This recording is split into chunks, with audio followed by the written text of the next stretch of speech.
Namaskar, welcome to vthwealth.com.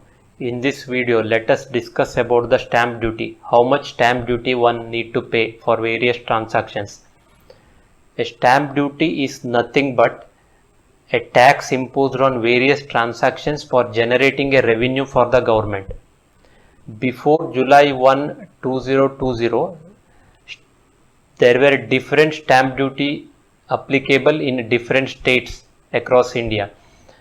From July 1, 2020, there will be a uniform stamp duty across all the states in India. Let us understand how much stamp duty one need to pay for various transactions. For debentures, a debenture is nothing but a type of debit instruments. Both government and corporations frequently issue debenture for raising the capital or fund. For debentures, it is 0.005%. For transfer and reissue of debentures, it is 0.0001%. Issue of security other than debentures, that is, securities include mutual funds or stocks or shares and bonds. For this, there will be 0.005% of stamp duty. Transfer of securities other than debentures on delivery basis, that is delivery trades, it will be 0.015%. Transfer of security other than debenture on non-delivery basis, that is intraday equity trading, for this there will be 0.003%. For government securities, it will be 0%. For repo on corporate bonds, it is 0.00001%. These corporations will issue the corporate bonds for raising a fund or capital for their expansion or ongoing operation. So for derivatives are nothing but a securities which derive their value from underlying asset or a benchmark. For futures, it is 0.002%. For options, 0.003%. Currency and interest rate derivatives, 0.0001%, and other derivatives, it is 0.002%. So let us understand with an example. Let us assume you brought a mutual fund for 20,100 rupees. 100 rupees is a charge such as expense ratio.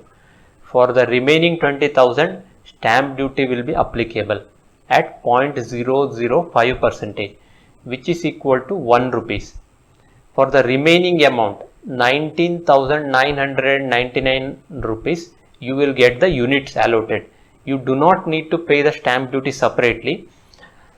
From your investment amount, stamp duty will be deducted apart from other charges, and then units will be allotted for the remaining amount. For bonus issue of shares, there is no stamp duty applicable as they are issued for free for the existing investor.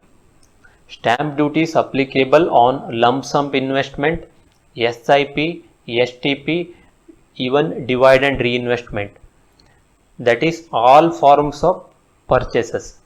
Stamp duty not applicable for redemption such as mutual fund redemption or selling of shares. Now let us look at the advantages compared to the before July 1, 2020 stamp duty structure. Earlier, stamp duty was applicable for both buy and sell side. Now from July 1, 2020, stamp duty will be applicable only on the buying side.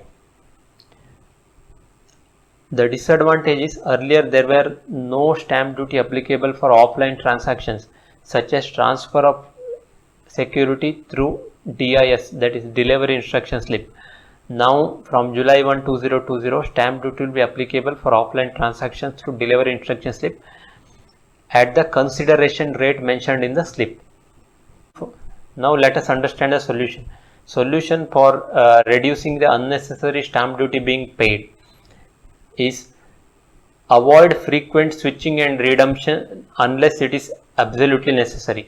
the more you redeem and reinvest, there will be more stamp duty applicable. And avoid short term investment. Generally the investments less than 30 days will be having more stamp duty compared to their yield. Hope this will help you in planning your investment. Thank you for watching this video. Namaskar.